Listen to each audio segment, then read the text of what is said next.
안녕하세요. 저는 지금 30대 중반에 인생의 풍파를 모조리 겪었다고 생각하는 여자입니다. 정말 제가 왜 이곳을 이제서야 알게 된 건지, 얼마나 대나무 숲 같은 공간을 찾고 있었는지 모릅니다.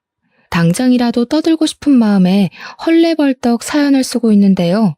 제가 지금 무척이나 흥분한 상태라 이야기가 조금 뒤죽박죽이 될까 걱정이 되기도 합니다. 하지만 최대한 시간 순으로 제가 겪은 사건 순으로 쭉 사연을 적어볼 테니 한 글자도 놓치지 마시고 저를 따라와 주시면 감사하겠습니다. 저는 아주 예전부터 돈이 많은 시댁을 만나면 엄청나게 부유하고 행복한 삶을 살 거라고 생각했는데, 그것들은 전부 드라마에서나 나오는 일이라는 걸 나중에서야 알게 되었습니다.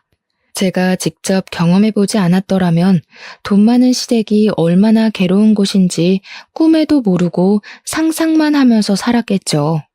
저는 초등학교 교장 선생님까지 하고 정년퇴직을 하신 아버지와 집에서 자식들을 챙기는 것을 가장 우선으로 생각하시며 살아온 어머니 밑에서 자랐습니다. 항상 가정에 충실하셨던 분들이셨기 때문에 저의 유년 시절은 늘 행복하고 화목했다는 기억만 가득할 정도로 다정다감하신 분들이었습니다. 부모님께서는 어릴 때부터 인성만큼은 바르게 자라야 한다는 육아 철칙이 있으셨던 분이셨기 때문에 저는 어른을 공경하고 인사를 가장 중요시하는 사람으로 자랐습니다. 서비스업에 종사하시는 분들을 절대 무시하지 않고 대중교통을 이용할 때에도 인사를 꼭 하는 그런 어른으로 자랐습니다. 누군가의 도움이 필요하거나 누군가에게 도움을 줘야 하는 일에 있어서 부끄러워하지 않고 최선을 다하며 살았기에 주위 평판도 꽤 괜찮았습니다. 저는 부모님의 영향을 무척이나 많이 받으면서 자라서 부모님을 가장 존경하는 사람으로 꼽으면서 항상 저에게 영감을 주시는 분들이라 생각하며 지냈습니다. 그렇기 때문에 아버지처럼 교대를 졸업하여 학교 선생님이 되고 싶었지만 제 성적으로는 사실 조금 입학이 어려운 곳이었기 때문에 저는 눈을 낮췄습니다. 서울에 있는 4년제 학교는 붙었지만 아이를 가르치는 일과는 거리가 먼 불어 불문과를 졸업하게 되었습니다. 사회생활을 하면서 불어를 쓸 일이 얼마나 있겠냐. 저는 실패한 학과를 졸업했다고 생각을 했지만 4년간 공부를 마친 뒤 부모님께서는 유학을 권유하셨습니다. 취업에 대한 두려움이 있었기 때문에 저는 흔쾌히 유학길에 올랐고 2년이라는 시간 동안 프랑스에서 지내면서 회화에 더욱 집중을 해서 공부를 했습니다. 어떻게든 불어 전공을 살려서 번역가 일이나 통역 쪽 일을 하고 싶다는 생각을 하고 있었는데 아주 의외로 저는 무역회사에 입사를 하게 되었습니다. 불어를 할 줄 아는 사람을 뽑는다는 공고에 홀려서 지원을 했는데 면접관님들의 눈에 띈 덕분에 최종 합격까지 이뤄낼 수 있었습니다.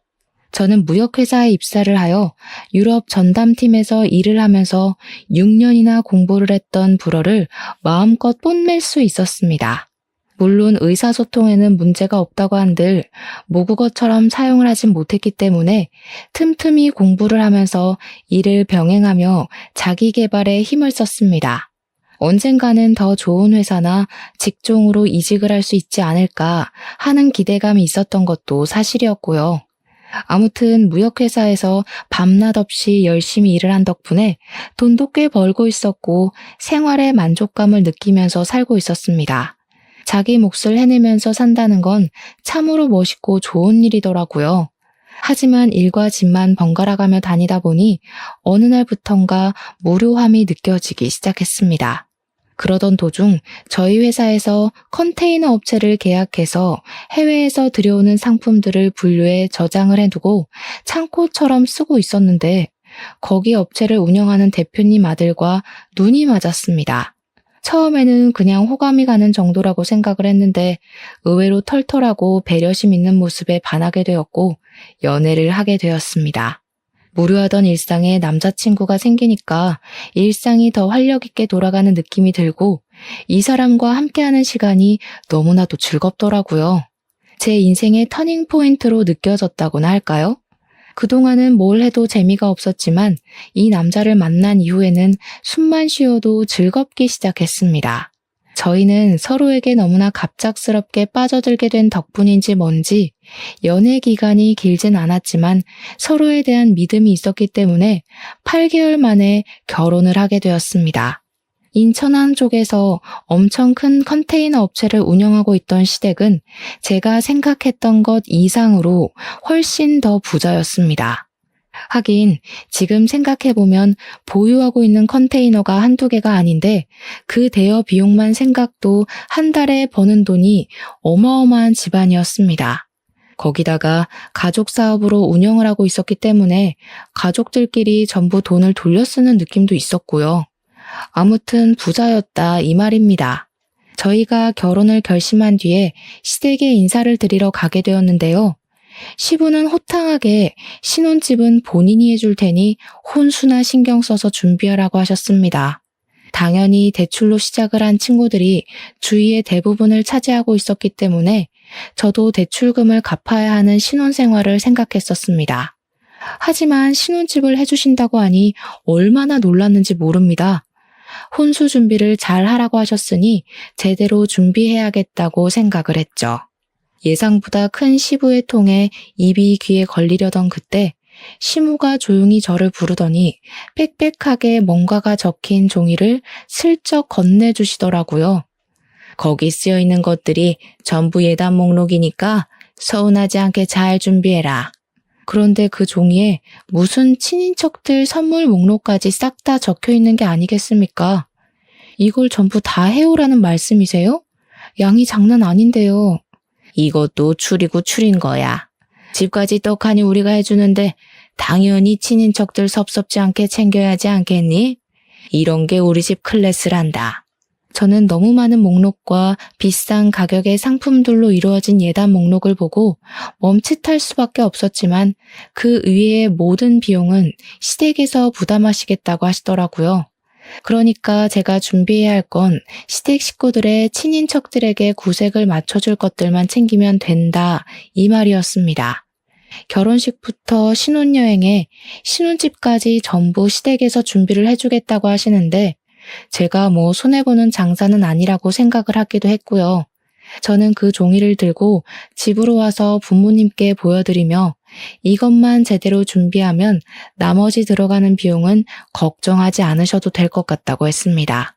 저희 부모님께서는 예단 목록을 보고 조금 놀라시긴 했지만 그래도 딸이 결혼하는데 이 정도는 해줄 수 있다고 하시더니 준비를 싹 해주셨습니다.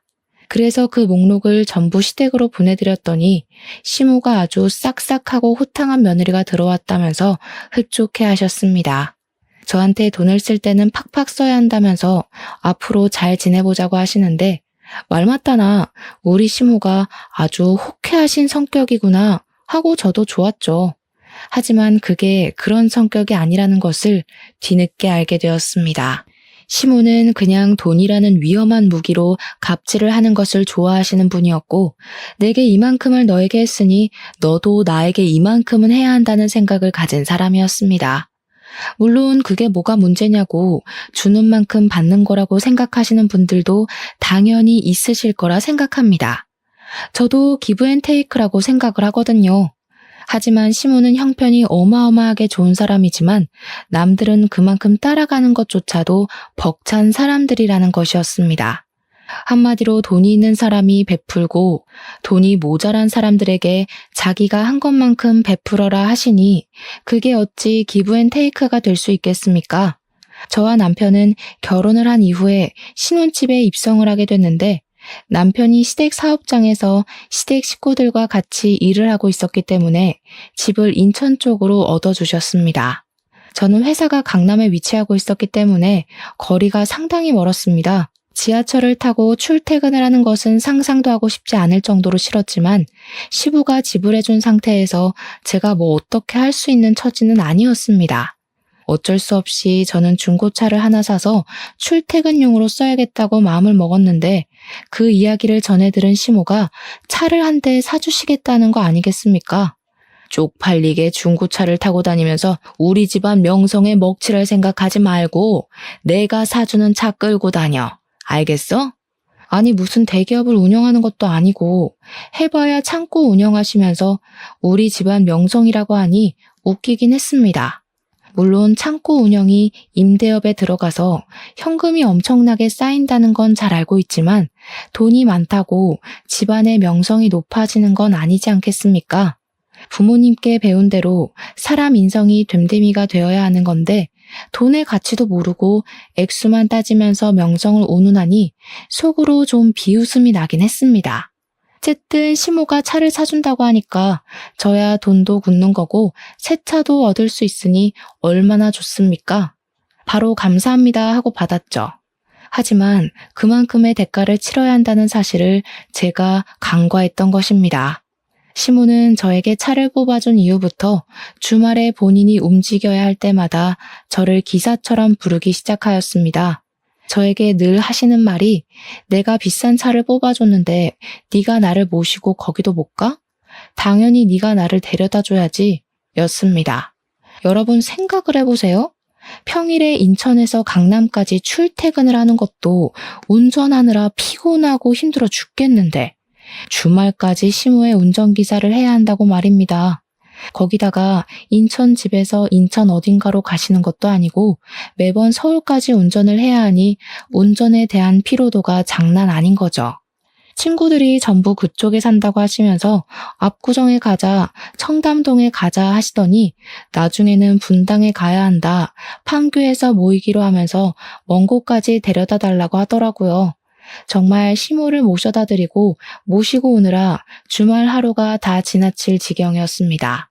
저도 남편이랑 데이트도 하고 싶고 주말에는 모든 족쇄와 굴레에서 벗어나 푹 쉬고 싶은 마음이 굴뚝 같은데 이게 무슨 팔자에도 없는 운전기사인지 이럴 거면 운전기사를 하나 부리시는 게 좋지 않을까 싶기도 하고 제가 며느리로 들어오기 전에는 어떻게 움직이셨는지 참 궁금해졌습니다. 알고 보니 우리 시모 운전 경력이 30년이 훌쩍 넘는 베스트 드라이버였습니다. 더 웃긴 건 말입니다. 친구들 모임에 데려다 드리면 저한테 한 3시간 놀다가 집으로 출발을 할 거니까 근처에서 대충 시간을 때우다가 부르면 오라고 하시는 겁니다. 정말 제가 무급으로 일을 하는 수행비서가 된 느낌이었습니다. 시모는 그걸 또 친구들에게 자랑을 하셨고요. 얘가 우리 며느리 되는 앤데 내가 부르면 5분 대기조로 대기 타고 있다가 쪼르르 달려 나오는 애야. 얼마나 예쁜지 몰라. 시모 딴에는 그게 칭찬이라고 생각했을지 모르겠지만 제 입장에서는 그냥 제 인격을 무시하는 말로밖에 들리지 않았습니다. 제가 부모님께 어른을 공경해야 한다고 항상 예의를 지키라고 배웠지만 시모 앞에서는 그런 배움과 가르침이 전부 와르르 무너지는 듯한 느낌이었습니다. 저는 시모 친구들 앞에서 부끄러워 꼭꼭 숨어버리고 싶은 심정이었습니다. 5분 대기조라는 말이 수치심을 불러일으켰거든요. 제가 어쩔 줄 몰라 하고 있는 그때 시모 친구분 중 한 분이 저에게 며느리가 일을 안 하냐고 물어보시더라고요. 그래서 제가 냉큼 아니라고 평일에는 출근을 하고 있다고 했더니 친구분 중 한 분이 정말 감사하게 제 편을 딱 들어주시더라고요. 예, 너는 평일에 출근한다는 며느리를 주말까지 부려먹니? 네가 일을 여유롭게 해서 모르는구나. 회사원들이 얼마나 힘들게 일을 하는데. 그래, 주말까지 너 편하자고 이런 일에 부려먹어? 요즘은 며느리한테 잘 보여야 돼. 그래야 말년에 편하게 산다니까. 그러니 시모가 피식 웃으면서 친구분을 향해서 말을 하시더라고요. 말년에 편하기는 무슨. 돈 있으면 뭘 해도 편해. 예, 며느리야. 네가 말을 좀 해봐라. 너나 불편하니? 내가 부르는 게 불편해 죽겠어? 내가 집도 해줘. 차도 사줘. 그래도 불편해? 솔직히 불편하고 피곤하고 당연한 말 아닌가요? 그런데 시모 앞에다 대놓고 네, 그렇다고 말을 할 수 있는 위인이 몇이나 되겠어요. 적어도 저는 부모님의 가르침에 반대되는 일은 하고 싶지 않았기에 그냥 웃고 말았습니다. 시모는 제가 당연히 싫다고 이야기한 게 아닌 줄 알고 생색을 내면서 우리 며느리는 자기한테 고마워서라도 그런 마음 가질 애가 아니라고 하셨습니다. 치사하게 차랑 집을 들먹이면서 이야기를 하는데 어느 누가 반기를 들겠습니까? 시모 친구분들이 저를 불쌍하게 바라보시는 것 같았습니다. 시간이 흘러서 결혼 후에 처음으로 맞이하는 명절이 되었는데 제가 빈손으로 갈 수가 없으니까 이것저것 준비를 조금 해갔습니다. 과일 세트랑 한과 세트 같은 걸 준비해서 갔더니 시모가 쓱 보고는 한마디 하시더라고요. 현금이 최고인데 이런 걸 사왔니? 저희 시댁이 워낙 부자다 보니까 저도 현금을 생각하지 않았던 것은 아니지만 얼마를 준비해야 하는지가 막막해서 예매했기에 선물로 사간 것이었습니다. 10만 원 단위는 당연히 한 소리 들을 것 같았고 그렇다고 100만 원 드리기에는 너무나도 부담이 되었습니다. 시댁에만 드릴 수도 없는 노릇이고 친정도 똑같이 챙겨야 하는데 저희라고 부담스럽지 않은 금액이 아닐 수 없었습니다. 그래서 머리를 돌리고 돌려서 꽤 유명하고 고급진 포장으로 되어 있는 식품으로 선물을 사간 것이었단 말입니다. 그걸 눈치를 챈 건지 뭔지 딱 잘라서 현금이 최고라면서 다음부터는 현금으로 준비해오라는 식으로 말씀을 하시니 식은땀이 절로 흐르더라고요. 그러더니 저에게 우리 집은 제사가 없지만 명절에 다 같이 모여서 한 끼 식사는 꼭 해야 하니까 앞으로는 일찍 와서 식사 준비를 거들라고 시켰습니다. 제사가 없다는 게 솔직히 정말 큰 장점이긴 하잖아요. 결혼한 친구들 이야기를 들어보면 제사만큼 거지 같은 것도 없다고 했었거든요. 저도 오히려 제사상을 준비하는 것보다 가족들이 맛있게 먹을 수 있는 밥을 준비하는 게 더 낫다고 생각을 했는데 식사 준비라는 게 정말 만만치가 않더라고요. 항상 명절에는 사내 진미가 어우러진 밥상을 먹어야 한다면서 저한테 다음 명절에는 불도장에 갈비찜에 해파리 냉채까지 준비를 해오라고 하시더라고요. 제가 못 알아듣고 네? 하고 다시 여쭙자 손이 많이 가는 그 음식들을 일일이 준비해서 재료를 가지고 오라는 것이었습니다. 집에서 만들어서 가지고 올까요? 했더니 그러면 음식 맛이 없다면서 전날 오든지 새벽에 오든지 와서 준비를 하라고 하시더군요. 그때부터 저는 무슨 일이 생기기만 하면 시댁으로 달려가야 했고 명절에 친정집에 가는 건 사치라고 여겨질 정도로 시댁에만 매달려야 했습니다. 시모가 집에서 친구들이랑 파티를 할 예정이라며 저에게 음식을 하고 집을 꾸미는 일을 시킨 적도 허다하게 많아서 제가 파티회사 직원이라도 된 줄 알았습니다. 시도 때도 없이 이거 해줘라 저거 해줘라 정말 사소한 것 하나까지도 본인은 귀찮으신 건지 저에게 다 시키셨습니다. 물론 제가 처음부터 거절을 했었다면 이야기가 조금 달라졌을지도 모르겠지만 이미 발을 담갔고 자꾸 저에게 너네 집 내가 해줬잖아를 달고 사시니 무시가 안 되더라고요. 남편에게 제가 너무 힘들다고 내가 일을 안 하는 것도 아니고 인천에서 강남까지 출퇴근한 것도 힘든데 시도 때도 없이 주말만 되면 불러대는 시모 때문에 스트레스를 받는다고요. 그러니까 남편이 저에게 웃으면서 그러더라고요. 너는 부자 시댁 만나서 돈 걱정 없이 살잖아. 제가 진짜 부자 시댁을 만나서 시부모님 블랙카드 펑펑 쓰고 일도 안 하고 집에서 관리나 받는 삶을 살았으면 주말에 운전기사 100번도 더 하죠. 하지만 여자가 집에서 놀기만 하는 건 별로라면서 저에게 회사를 계속 다니라고 종용하고 생활비도 쥐꼬리만큼 주면서 부자 시댁 만나서 걱정 없이 산다고 하니 덜 열받더라고요. 저는 남편에게 차라리 가난하게 살아도 좋으니까 주말에는 좀 쉴 수 있게 해달라고 했습니다.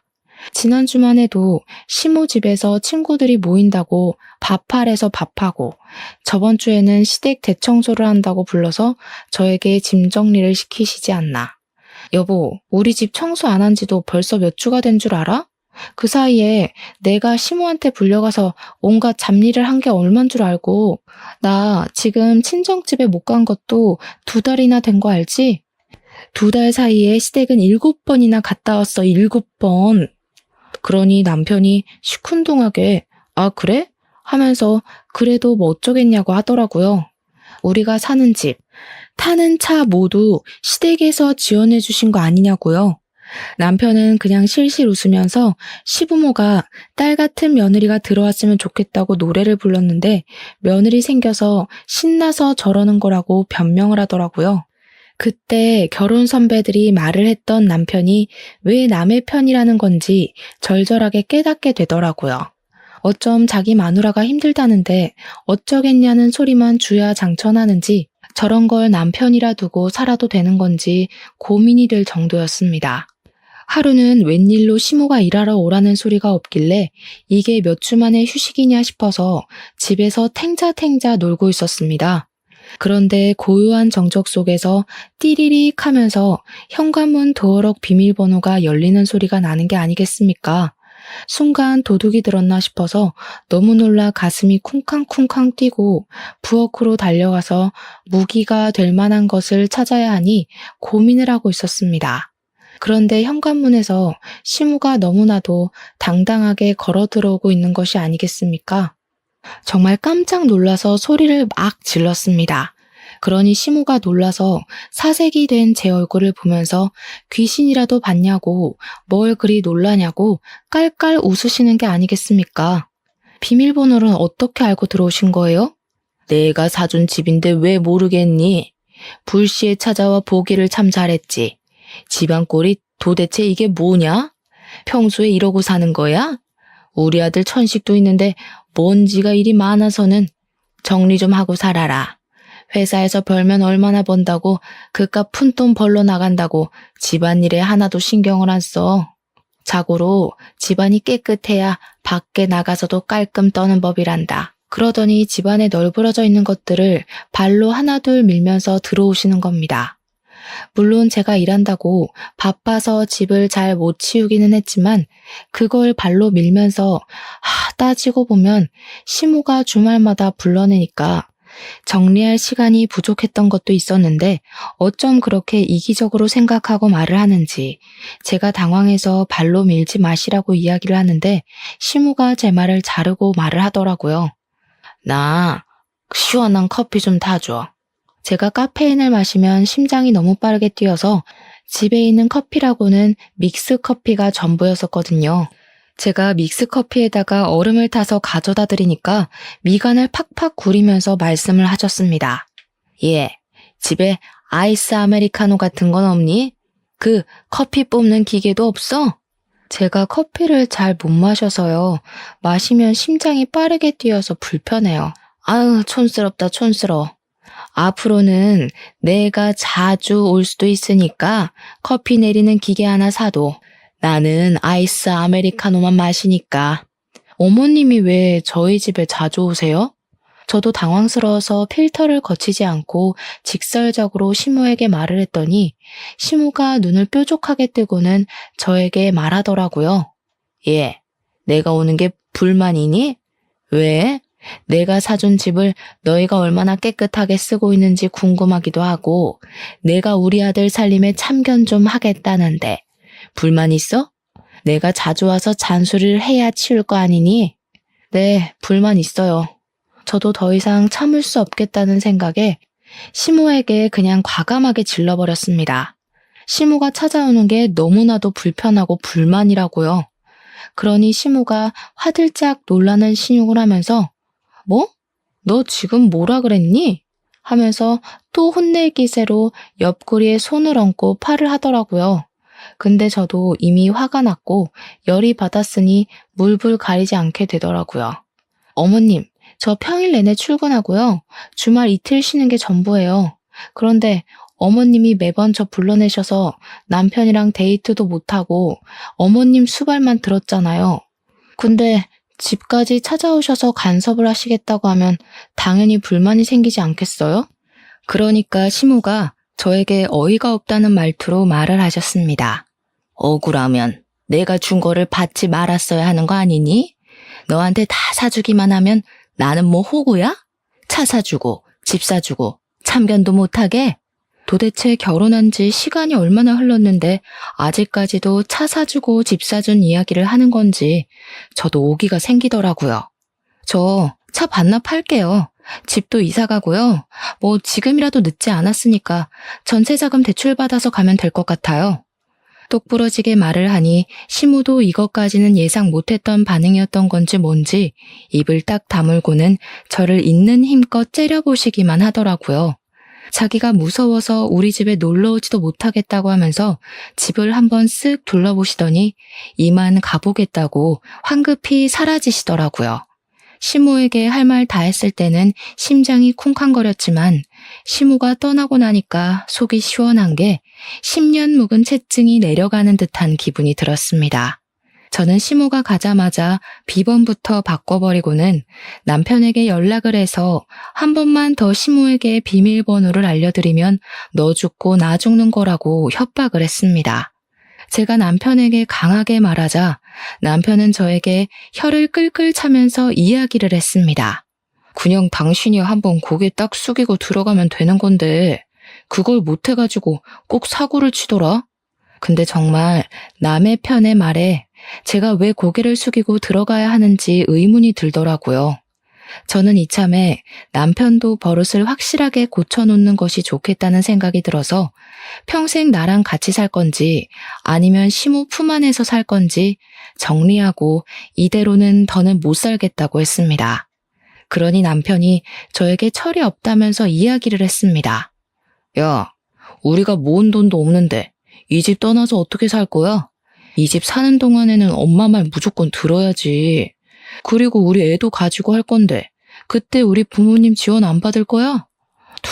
둥글게 살자. 그리고 너 많이 힘들면 그냥 일 그만두면 되잖아. 그 회사에서 하는 일도 별로 없으면서 월급도 쥐꼬리고.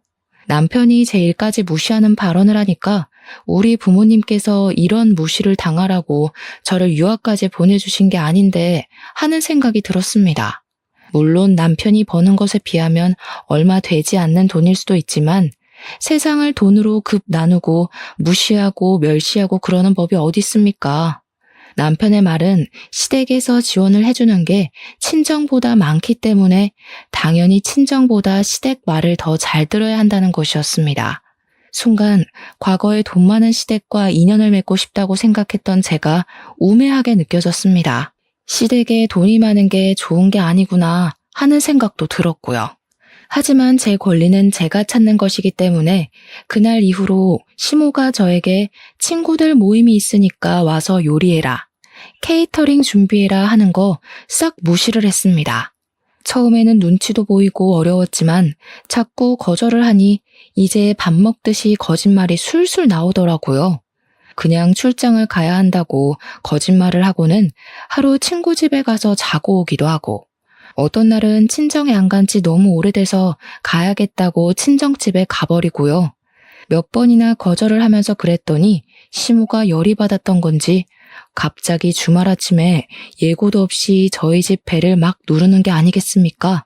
인터폰에 떠있는 시모의 씩씩거리는 얼굴을 보는데 어우, 너무 꼴 보기 싫더라고요.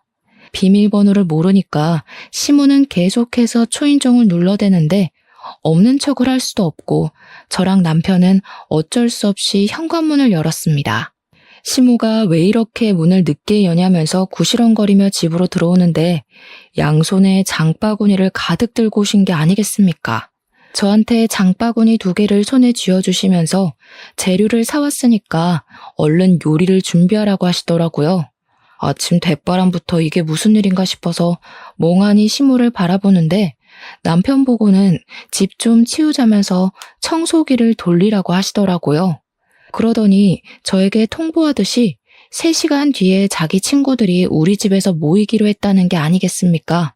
제가 연락을 하도 안 받고 시모를 슬슬 피하니까 열이 받은 시모는 친구들 모임을 우리 신혼집에서 하기로 결정을 내리고 친구들을 초대해버린 것입니다.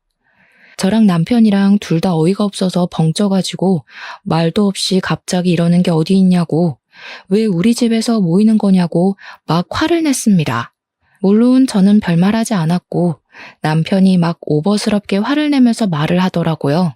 그러니 시모가 저를 콕 가리키면서 며느리가 이 핑계 저 핑계를 대면서 빠져나갈 궁리만 해대는데 어떻게 하냐는 겁니다. 제가 자꾸 이거 해라 저거 해라 하는데 안 하고 요리조리 피해 다니기만 하니까 피할 수 없게 퇴로를 차단해버린 것입니다. 정말 기가 막히다 싶었습니다. 저는 결심을 하고 다시 장바구니를 시모 손에 쥐어드렸습니다. 어머님, 저 이제 이거 더 이상은 못하겠어요. 차라리 일을 봐주실 이모님을 쓰시는 게 좋지 않을까요? 네가 배가 불러서 사람을 부리라고 이야기를 하는구나. 네가 나서서 하겠다고 해도 모자랄 판에 이모님을 쓰라고?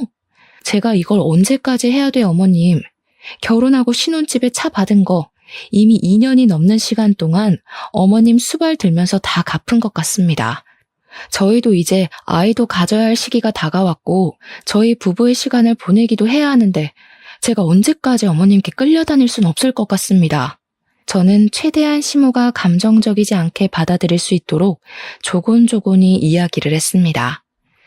저희도 이제 결혼한 지 3년이 가까워져 오는 시기인데 당연히 아이도 낳고 해야 할 것 아니겠습니까? 딩크족도 아닌데 저희도 저희 계획대로 삶을 살아야 하잖아요. 부모님의 가르침대로 항상 어른을 공경하는 마음을 가지고 있었기 때문에 시모에게도 싫은 소리 한 번 없이 해달라는 거 다 해드렸던 것인데 저는 그냥 예쁨을 받고 싶었던 것이지 시모에게 잡일을 받고 싶어서 해달라는 대로 해드린 게 아니었던 거였습니다. 하지만 날이 갈수록 시모는 도가 지나친 요구를 하기 시작하셨고 부탁으로 시작되었던 일은 점점 명령이 되었습니다. 저는 이렇게 살다가는 평생을 시모의 뒤만 봐드리다가 인생을 보낼 것 같았기에 똑부러지게 거절의 의사를 비추고 더 이상은 안 되겠다고 말씀을 드렸습니다. 그러니 시모가 이 정도쯤은 예상했다는 듯이 저에게 당당하게 말을 하시더라고요. 누구 마음대로? 너는 이 집에 사는 동안 무조건 내 말을 들어야 해. 임신을 하겠다고? 그럼 회사부터 그만두고 이야기를 해라. 어차피 육아를 하다 보면 회사를 출근하기도 어려울 텐데 그만두고 나중에 일하고 싶으면 우리 사업장으로 들어오면 돼. 시모는 답이 정해져 있는 사람처럼 제 말은 깡그리 무시를 하고 본인이 할 말만 하셨습니다. 저는 그래서 순간 복수를 결심했고 시모에게 제대로 보여주겠다 마음을 먹었습니다. 시모에게 장바구니에 있는 재료들로 기가 막힌 요리를 해갈 테니 시댁으로 장소를 바꾸시라고 했습니다. 시모는 정말 시간 맞춰서 준비를 해올 수 있냐고 몇 번을 물어보셨고 저는 시모에게 걱정하지 마시라고 단단히 일러두었습니다. 그러니까 시모도 알겠다고 하시면서 시간 맞춰서 시댁으로 가지고 오라고 하시고는 돌아가셨습니다. 남편은 널브러진 재료들을 보면서 이걸 다 어떻게 준비하려고 하냐면서 왔다 갔다 하는 시간도 있을 텐데 그냥 우리 집에서 모이는 게 낫지 않겠냐고 하더라고요. 저는 남편을 힘껏 째려보고 정강이를 발로 한 대 차줬습니다. 그리고 준비도 하지 않고 탱자탱자 시간을 보내면서 놀았습니다. 남편이 오히려 더 안절부절 못해하면서 발을 동동 구르길래 정신사납다고 가만히 있으라고 했습니다. 그리고 시모가 친구들이랑 모이기로 한 시간이 딱 40분 남았을 때 저는 시모의 집 근처로 차를 끌고 가서 주변을 둘러보았습니다. 그러니 제 눈에 딱 띄는 가게가 하나 있더라고요. 그곳은 바로 김밥들의 종류만 10가지가 넘는다는 분식집이었습니다. 저는 그곳에서 분식 종류를 엄청나게 포장을 했습니다.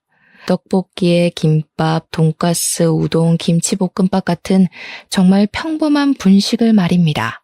그리고 엄청나게 가벼운 발걸음으로 시모의 집으로 향했는데 이상하게 너무나도 신이 나서 미치겠더라고요. 그동안 당했던 저의 모든 복수를 한 번에 해줘야겠다는 생각에 앞뒤 가리지 않고 행동을 하게 되었다고나 할까요? 제가 배를 누르니 현관문에서 시모가 버선발로 달려와 우리 며느리가 무슨 음식을 해왔을지 너무너무 기대가 된다고 설레발을 치시더라고요. 시모한테 기대해도 좋다고 말을 하고 집으로 들어가니 시모 친구들이 저를 보면서 너무 배가 고팠는데 좋은 냄새가 난다고 하시더라고요. 그러면서 며느리가 요리사 자격증이라도 있냐? 뭔 음식 냄새가 이리 좋으냐고 어서 차려보라고 하시더군요. 시모나 시모 친구들이나 전부 독인객인 아니겠습니까? 어떻게 남의 며느리를 그렇게 부려먹을 생각을 하는지. 시모 친구들도 처음에나 며느리 부려먹지 말라면서 제 편을 들어주셨지 시간이 지나니까 자기들도 저를 부려먹더라고요. 지금 와서 생각해보면 애초에 제 편을 들어줬던 그 행동들도 전부 가식이 아니었을까 싶습니다. 저는 미리 포장해온 분식집 음식들을 하나하나 식탁 위에 올려놓으면서 나무젓가락까지 세팅을 마치고 시모 친구들을 불렀습니다. 다들 이게 뭐냐는 얼굴로 저를 바라보시는데 시모의 얼굴이 점점 빨갛게 달아오르시더라고요.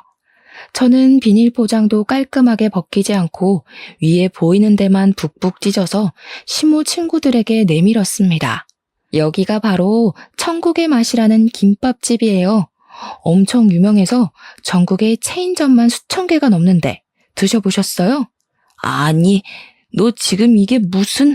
제가 요리를 해보려고 하긴 했는데 역시 전문가의 손길이 훨씬 맛있지 않을까 싶어서 이렇게 준비해 왔습니다. 시모 친구들은 너저분하게 차려진 싸구려 분식들을 보면서 아무 말도 못하고 입만 떡 벌리고 계셨고요. 시모는 부들부들 떨면서 저에게 삿대질을 하셨습니다. 네가 감히 나한테 망신을 주려고 이런 짓을 벌여? 에? 아닌데요, 어머님. 저는 훨씬 더 맛있는 거 드시라고 일부러 포장해온 건데요. 아, 그리고요, 어머님.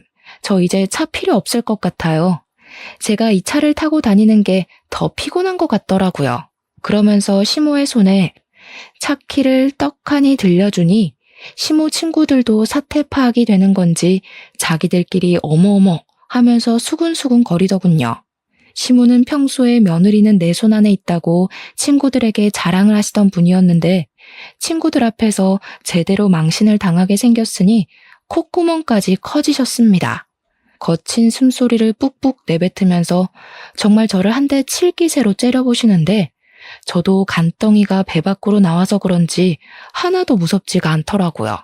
그냥 이런 거지 같은 생활을 빨리 끝내고 싶은 마음만 가득했습니다. 야, 내가 집도 사줘, 차도 사줘, 너한테 얼마나 해줬는데 지금 이게 나를 뭘로 보고? 어머님, 말은 바로 하셔야죠. 집은 아들 주신 거고 차는 제가 돌려드렸잖아요. 그리고 차 얻어 타는 동안 제가 어머님 운전기사 매일같이 했는데 그건 왜 쏙 빼세요? 예단 목록도 A4 용지 한 장 꽉 채워주신 거 허리띠 졸라매고 빚까지 내서 해드렸는데 저는 뭐 맨몸만 왔나요? 너 지금 말 다 했어? 아니요, 다 안 했는데요. 거기다가 갑질은 또 오죽하셨어요. 이렇게 친구분들 모일 때마다 저 못 부려먹어서 안달난 사람처럼 구셨잖아요. 제가 그동안은 참아야 복이 온다고 생각해서 참았는데 이제 더는 못 참겠어요.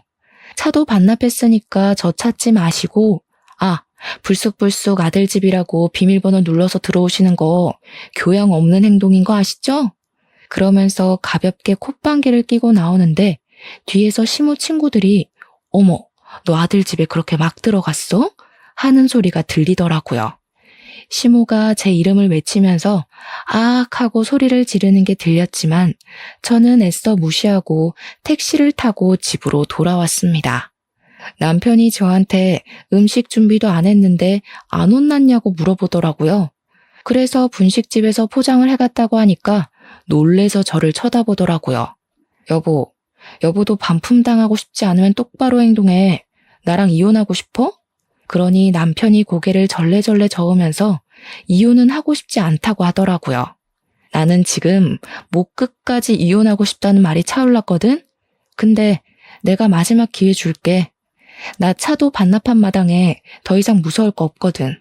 그니까 처신 잘해. 그러니까 남편이 고개를 끄덕였습니다.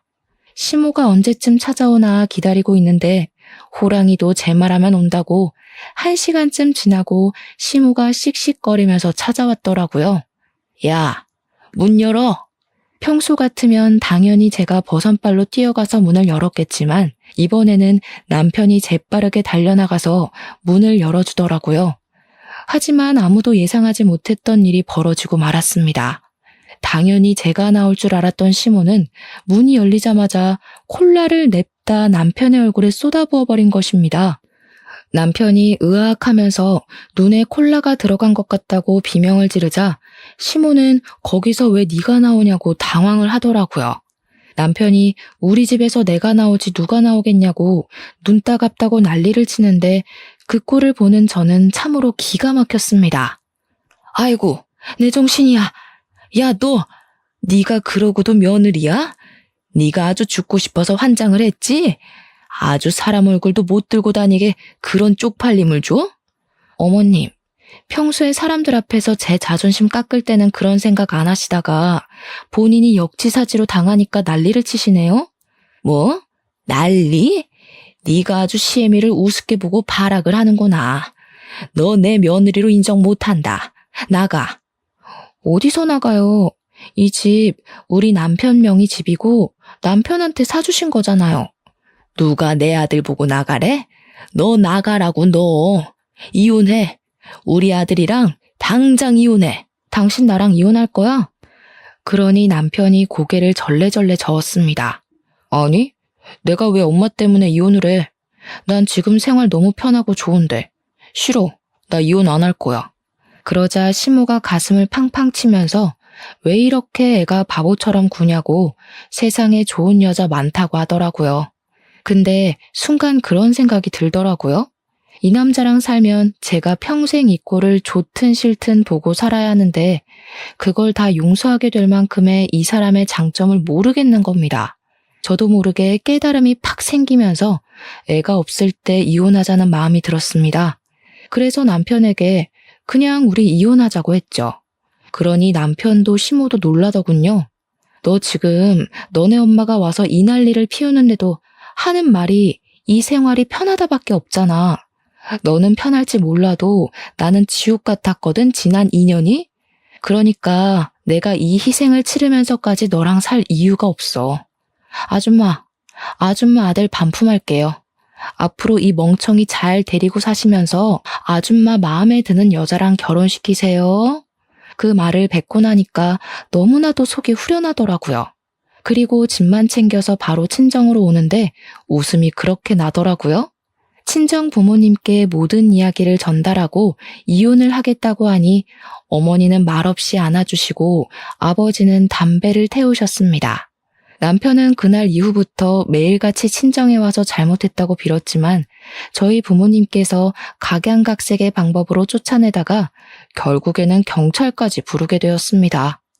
경찰이 오고 나서는 남편도 충격을 받은 건지 더 이상 찾아오지 않더라고요. 협의 이혼으로 처리가 잘 되어서 저는 위자료 자체는 못 받았지만 재산 분할로 넉넉한 돈을 챙겨받았습니다. 아이가 없어서 다행이었지 애라도 있었으면 애 때문에 이혼을 못했을 거란 생각이 들었죠. 앞으로 저는 돈돈거리는 사람들이랑은 거리를 두고 살기로 했고 제 가치를 인정해주는 사람을 만나려고 합니다. 전 시댁 식구들처럼 본인들의 가치를 제대로 알지 못하고 허세에 찌든 사람들이랑은 상종하지 않으려고요. 여러분들도 이런 악연이 있으면 얼른 끊어내시길 바랍니다. 저처럼 호구같이 있다가는 좋은 세월 다 허망하게 보내고 말 거예요. 아무튼 제 이야기를 들어주셔서 감사합니다.